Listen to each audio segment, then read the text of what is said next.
बिस्मिल्लाहिर्रहमानिर्रहीम अस्सलाम वालेकुम। आज जो हम पढ़ रहे हैं कंप्यूटर का unit number 2 working with Windows. ठीक है, अब यहाँ पर हम जो टॉपिक पढ़ रहे हैं वो है ऑपरेटिंग सिस्टम। ऑपरेटिंग सिस्टम क्या होता है? हमारा विंडोज़ होता है जो कि हमारे कंप्यूटर को ऑपरेट करता है। अगर हमारे पास ऑपरेटिंग सिस्टम मौजूद ना हो तो हमारा कंप्यूटर वर्केबल कंडीशन में नहीं आएगा। ठीक है, हमारे पास जो मौजूद है वो है माइक्रोसॉफ्ट विंडोज़ XP, जो कि हमारे काम को आसान बना रहा है। किस तरह से? क्योंकि वो हमारे कंप्यूटर को ऑपरेट कर रहा है। हमारे पास जितनी भी चीज़ें मौजूद हैं वो सारी की सारी हार्डवेयर है। कीबोर्ड भी हार्डवेयर बेसिक है, हमारा माउस भी, हमारा मॉनिटर भी, हमारा CPU भी, सेंट्रल प्रोसेसिंग यूनिट, ये सारी की सारी चीज़ें क्या हैं? हार्डवेयर बेसिक है। अब यहाँ पर हमारे पास जो मौजूद है विंडोज़ XP, वो है सॉफ्टवेयर बेसिक, जो कि हमारे कंप्यूटर को ऑपरेट कर रहा है। अब हम इसके फंक्शंस की तरफ जाते हैं कि फंक्शंस इसके क्या क्या हैं और ये किस तरह से काम कर रहा है। ठीक है, फर्स्ट हमारे पास जो मौजूद है पॉइंट वो है हमारा कीबोर्ड, जो कि हमारा इनपुट डिवाइस है। इसको भी रिकॉग्नाइज कौन कर रहा है? हमारा विंडोज़ ही कर रहा है। अब जितने भी इनपुट डिवाइसेस हमारे पास मौजूद हैं वो क्या काम कर रहे हैं? वो हमारे मैसेज को कन्वे करते हैं कंप्यूटर के जानिब। जो भी हमें कोई भी बात कहनी होती है तो हम उसको ज़ुबानें तो नहीं कह सकते, क्योंकि वो जो कंप्यूटर है हमारा वो सिर्फ और सिर्फ 0 या 1, येस और नो सुनता है और कुछ भी नहीं। तो उसकी लैंग्वेज भी हमें नहीं आती, हम किस तरह से उसको बोलेंगे? तो हम जो बात कर रहे हैं वो हम अपने इनपुट डिवाइसेस के ज़रिए अपना मैसेज और कंप्यूटर को कन्वे करेंगे। ठीक है, जो भी हमारे पास इनपुट डिवाइसेस मौजूद होते हैं वो हमारे मैसेज को कंप्यूटर को कन्वे कर रहे होते हैं, और ये जो रिकॉग्नाइज कर रहा है ये हमारा विंडोज़ कर रहा है। ठीक है, नेक्स्ट है हमारे पास आउटपुट डिवाइसेस, जो कि डिस्प्ले स्क्रीन हमारे पास मॉनिटर मौजूद होता है, उसको कौन कर रहा होता है रिकॉग्नाइज? उसको जो सेंड आउटपुट कर रहा होता है वो विंडोज़ ही कर रहा होता है। ठीक है, ये हमारा आउटपुट डिवाइस है। इसके अलावा हमारे पास मौजूद है कोई भी फाइल, और हमारे पास बहुत सारी डिस्क मौजूद होती हैं, उनके अंदर जो चीज़ें मौजूद होती हैं उनको ट्रैक पर रखता है, उनको सेव रखता है, उनको रखता है सेव और प्रिजर्व रखता है। तो ये काम कौन कर रहा है? ये भी हमारा फंक्शंस ऑफ विंडोज़ ही कर रहा है। नेक्स्ट हमारे पास है हमारे अटैचमेंट को कंट्रोल करता है। कौन कर रहा है? विंडोज़ कर रहा है। हमारे मदरबोर्ड में कौन कौन से अटैचमेंट होती हैं? माउस अटैच होता है, कीबोर्ड अटैच होता है, इसके अलावा मॉनिटर भी अटैच होता है। अगर हमें USB का इस्तेमाल करना है तो वो भी हमारे मदरबोर्ड में ही जाके अटैच होती है। तो जितनी भी अटैचमेंट्स होती हैं उनको जो कंट्रोल कर रहा होता है वो है हमारा विंडोज़ XP। ठीक है, नेक्स्ट हमारे पास है जो भी सॉफ्टवेयर प्लेटफॉर्म हमें प्रोवाइड कर रहा होता है वो हमारा विंडोज़ कर रहा होता है। किस तरीके से? अगर हमें कोई भी एप्लीकेशन इंस्टॉल करनी है अपने कंप्यूटर के अंदर तो उसको वो रन अप करवा सकता है। जैसे कोई भी न्यू एप्लीकेशन आई है और मुझे उसको रन अप करवाना है अपने कंप्यूटर के अंदर, तो मेरा जो विंडोज़ का सिस्टम है वो उसको सपोर्ट करेगा और उसको रन अप करेगा। ठीक है, नेक्स्ट है हमारे पास प्रोग्राम एंड एप्लीकेशन। जितने भी प्रोग्राम और एप्लीकेशन, प्रोग्राम यानी कि हमारा जो विंडोज़ XP है, और एप्लीकेशन जो कि हम अपनी मर्ज़ी से अपनी मर्ज़ी के मुताबिक इंस्टॉल करना चाह रहे हैं कोई भी, उन सबको कौन मैनेज कर रहा है हमारे कंप्यूटर के अंदर? विंडोज़ XP ही मैनेज कर रहा है। ठीक है, अब जितनी भी हमने लिंकेज करी हुई होती है अपने वेरियस कंप्यूटर के साथ, वो सब इन सब चीज़ों को भी हमारा विंडोज़ XP ही देख रहा होता है। पूरा का पूरा एक नेटवर्क बना हुआ होता है, उन सब चीज़ों को भी हमारा कंप्यूटर ही विंडोज़ देख रहा होता है, यानी कि विंडोज़ हमारा सॉफ्टवेयर है जो कि ये काम कर रहा होता है। अब यहाँ पर हमारे पास सेम कंप्यूटर है पर उसमें वर्क करने वाले जो हमारे पास यूज़र हैं वो अलग अलग हैं। ठीक है, और हमने उनकी यूज़र ID अलग अलग बनाई हुई है, सेपरेट वर्क कर रहे हैं वो। उन अलग अलग यूज़र्स को एक सेम कंप्यूटर ही प्रोसेस कर रहा है, यानी कि हमारा विंडोज़ जो है वो इतना वर्क एक्सलेंट कर रहा है कि वो अलग अलग यूज़र, डिफरेंट यूज़र्स से भी अपने विंडोज़ को कंट्रोल कर सकता है, सेपरेटली वर्क कर सकता है। ठीक है, नेक्स्ट हमारे पास जो टॉपिक है वो है starting up your computer and stepping into Windows. ठीक है, अब यहाँ पर हमें क्या करना होता है? यहाँ पर हमें पूरा प्रॉपर अटैच करना होता है अपने हर पावर केबल को सिस्टम यूनिट के साथ और मॉनिटर के साथ, और मेन पावर सप्लाई हमें अपना ओपन करना होगा। फिर हम करेंगे अपना टर्न ऑन मॉनिटर। ठीक है, देन हम प्रेस करेंगे बटन, और उसके बाद जो चीज़ हमारे कंप्यूटर के अंदर एक पासवर्ड आएगा, हमने वो जो हमसे पूछेगा पासवर्ड हम उसको बता देंगे। जब हमारे पास वो डिस्प्ले होगी स्क्रीन तो वो इस तरह से होगी जो कि आपके पास अभी हो रही है। जो फर्स्ट अपीयरेंस होगी विंडोज़ की वही ऐसी होगी। उसके बाद नेक्स्ट हमारे पास आ जाएगा डेस्कटॉप एंड इट्स एलिमेंट। अब ये डेस्कटॉप क्या है? डेस्कटॉप वो इंटरफेस है जो कि आपके पास फर्स्ट आता है इस पिक्चर के बाद। अभी जो मैंने पिक्चर आपको दिखाई इसके बाद जो अभी जो पिक्चर आएगी वो डेस्कटॉप होगा। हमारे पास डेस्कटॉप है। अब डेस्कटॉप में कुछ आइकन्स मौजूद होते हैं जो कि ज़रूरी होते हैं, और टास्क बार होता है, नोटिफिकेशन एरिया मौजूद होता है, हमारे पास क्विक लॉन्च टूल बार मौजूद होता है, इसके अलावा स्टार्ट बटन मौजूद होता है जिसके बारे में आप जानते भी होंगे। अब हमारे पास जो डेस्कटॉप है उसका जो फर्स्ट लुक है वो ये है। ये हमारे पास विंडोज़ 10 है, उसका डेस्कटॉप मैंने आपको दिखाया है। अब यहाँ पर आप देख रहे होंगे रिसाइकल बिन भी आपको नज़र आ रही है, आपको पीसी भी नज़र आ रहा है, पर्सनल कंप्यूटर, इसके अलावा आपको नेटवर्क भी नज़र आ रहा है। ये सारी जो चीज़ें नज़र आ रही हैं आपको इन दी डेस्कटॉप, ये क्या है? डेस्कटॉप आइकन्स हैं, ठीक है। अब डेस्कटॉप आइकन्स में हमें ये सारी चीज़ें नज़र आ रही हैं, ये आइकन्स मौजूद हैं यहाँ पर, ठीक है। नेक्स्ट हमारे पास जो मौजूद है वो टास्क बार है। अब टास्क बार में हमारे पास टास्क बार क्या चीज़ होती है? टास्क बार वो बार है जहाँ जो हॉरिजॉन्टली बार है in the at the bottom of the desktop, बिल्कुल बॉटम पे है ये, ठीक है। नेक्स्ट है हमारे पास नोटिफिकेशन एरिया। आपने नोट किया होगा नोटिफिकेशन एरिया इस साइड पर है जहाँ पे हमें इंटरनेट का ये बताया जा रहा है, टाइम क्लॉक आ रही है हमारे पास, डेट भी शो हो रही है, ये सारा का सारा क्या है? नोटिफिकेशन एरिया है, ठीक है। अब यहाँ इसके बाद है हमारे पास क्विक लॉन्च टूल बार जो कि बहुत इजीली हमें नज़र आ रहा है, बिल्कुल इन दी बॉटम आपको नज़र आ रहा होगा, ई बना हुआ है और फाइल्स बनी हुई हैं और पावर पॉइंट भी ओपन हुआ हुआ है। तो ये जो चीज़ है यहाँ पर है क्विक लॉन्च टूल बार। अगर हमें कोई भी चीज़ क्विकली ओपन करनी हो तो उसको हम यहाँ पे ऐड करवा देते हैं, और जब भी हम यहाँ पे क्लिक करेंगे तो वो पूरी की पूरी उसकी डिस्प्ले स्क्रीन पर डिस्प्ले हो जाएगी वो, ठीक है। इसके बाद है हमारे पास स्टार्ट बटन। स्टार्ट बटन कहाँ पर मौजूद होता है? Left corner of the task bar. अब यहाँ पर आप जो देख रहे हैं आइकन्स हैं बने हुए, My Computer, My Document, Recycle Bin, Internet Explorer. My Computer में आपको पता है जितना भी कंटेंट हमारे पास जस्ट ड्राइव में मौजूद होता है और सिस्टम फोल्डर में मौजूद होता है वो यहाँ पर आपको मिलेगा, ठीक है। इसके बाद है हमारे पास डॉक्यूमेंट। डॉक्यूमेंट वो चीज़ है जो कि हम अपनी मर्ज़ी से इसको कन्वेंट भी कर सकते हैं और स्टोर भी कर सकते हैं, दोनों चीज़ें कर सकते हैं। रिसाइकल मीन दैट अगर आपसे कोई चीज़ डिलीट हो गई है या आपने डिलीट कर दी है तो आप उसको रिकवर कर सकते हैं बाद में, ठीक है। इंटरनेट एक्सप्लोरर वो आइकन है जहाँ से आप वेब पेज है और यहाँ से आप इंटरनेट इस्तेमाल कर सकते हैं बासानी इन दी कंप्यूटर, ठीक है। वर्किंग विद द विंडोज़, यहाँ पर हमारे पास आएगा यूजिंग द माउस। अभी जो माउस है हमारे लिए बहुत इंपॉर्टेंट डिवाइस है क्योंकि ये इनपुट डिवाइसेस है। इनपुट डिवाइस का मैंने आपको बताया भी था, इनपुट डिवाइस क्या होती है? अगर हमें अपना मैसेज अपने कंप्यूटर को कन्वे करना हो तो हम इनपुट डिवाइसेस के ज़रिए ही करते हैं, जो कि हमारे पास है माउस इस वक्त मौजूद।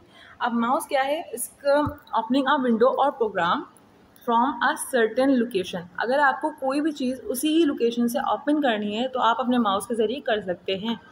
और इसके कंपोनेंट्स में हम पढ़ते हैं अब क्या क्या हैं।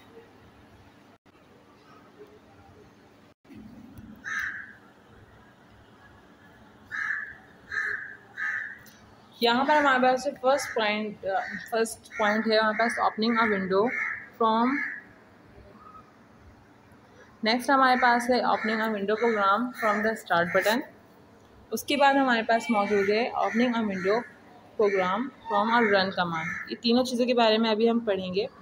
फर्स्ट पिक्चर जो हमारे पास अपेयर हुई है वो है अगर हमें कोई भी चीज़ ओपन करनी हो इन दी। फर्स्ट जो हमारे पास पॉइंट है, अगर हमें कोई चीज़ ओपन करनी है, एप्लीकेशन या प्रोग्राम जो भी, हम वहाँ पर जाएंगे, पॉइंट माउस के ज़रिए पॉइंट आएगा और वहाँ पर हम डबल क्लिक कर लेंगे तो वो एप्लीकेशन ओपन हो जाएगी। अगर आप चाहें तो आप राइट क्लिक से भी कर सकते हैं। जब भी आप राइट क्लिक करेंगे, हम जब राइट क्लिक करेंगे तो वहाँ पर आएगा ओपन इन द मेन्यू, ठीक है। आप चाहें तो डबल क्लिक से भी कर सकते हैं एंड देन आप चाहें तो राइट क्लिक से भी किसी भी प्रोग्राम को ओपन कर सकते हैं। नेक्स्ट हमारे पास जो मौजूद है opening a window program from the start button, ठीक है।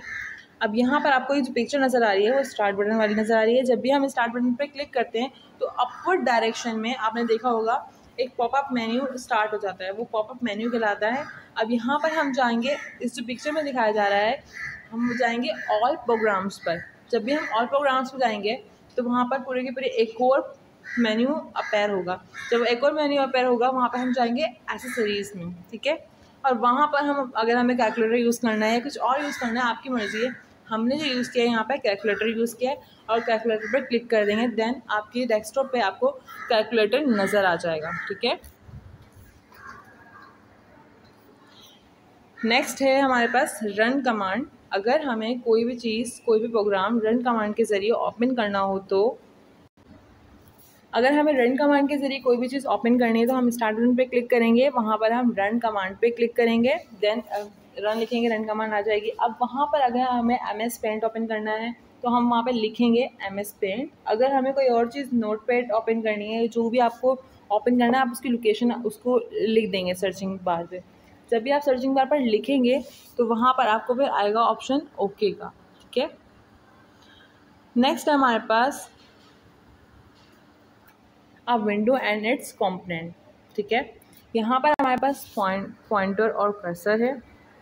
पॉइंटर और कर्सर टाइटल बार, देन हमारे पास है menu bar, tool bar, status bar, scroll bar, window control buttons, maximise restore button, ये इसी की है मिनिमाइज बटन, ठीक है।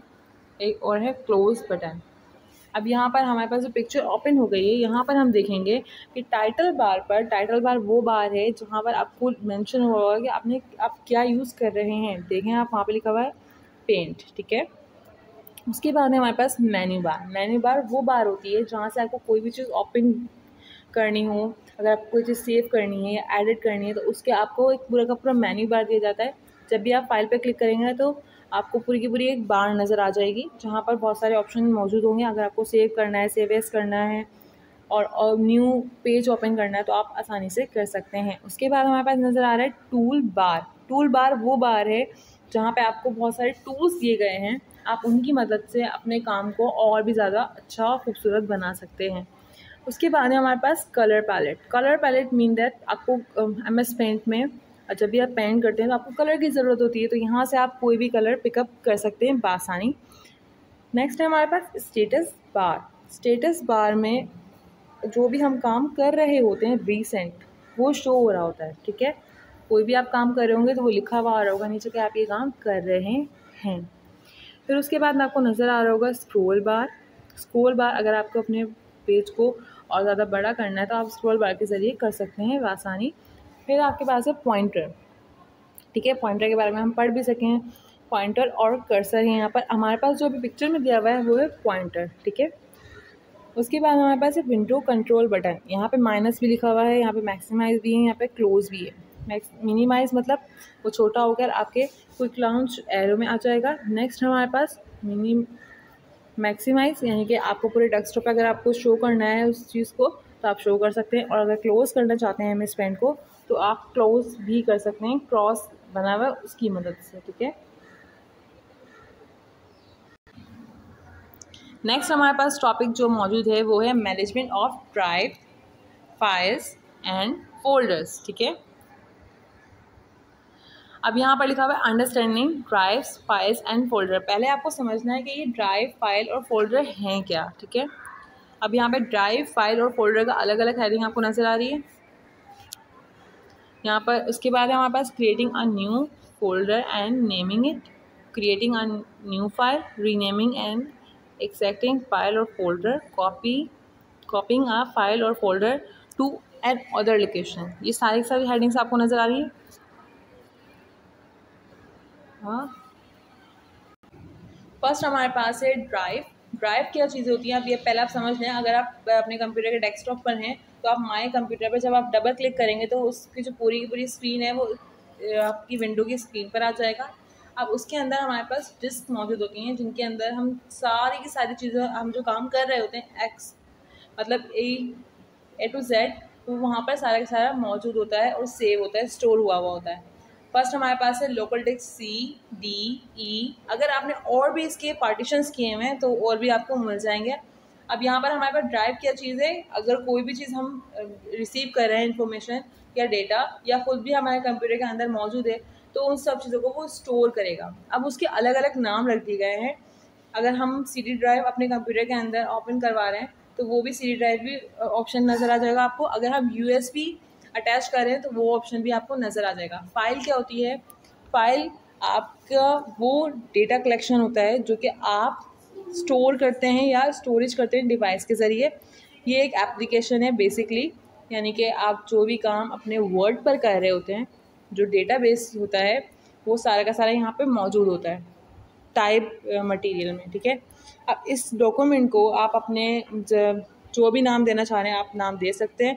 अपने जो नाम आप सेव करना चाह रहे हैं, यानी कि अब मैं लिखूँ यहाँ पर माई लेसन, तो डॉक्यूमेंट लिखा हुआ खुद ही आ जाएगा, मुझे सिर्फ माई लेसन लिखने की ज़रूरत होगी। आप कोई भी नाम सेव करना चाह रहे हैं कर सकते हैं। उसके बाद है हमारे पास फोल्डर। फोल्डर क्या होता है? फोल्डर हमारे रिजर्व लोकेशन होता है। कोई भी चीज़ हमें सेव करनी है, यानी कि हमें डेटा कोई भी किसी भी तरीके का इमेज, ऑडियो, वीडियो, इस तरह की कोई भी चीज़ अगर हमें सेव करनी है हम अपने फ़ोल्डर में बआसानी सेव कर सकते हैं। अब फ़ोल्डर में हम जो कंटेंट रख रहे हैं उसके हम सब फ़ोल्डर भी बना सकते हैं अगर हम चाहें तो, ठीक है। और हम उसका आइकन भी खुद से डिसाइड कर सकते हैं, इतना कोई मसला नहीं है। उसके बाद है हमारे पास creating a new folder and naming it.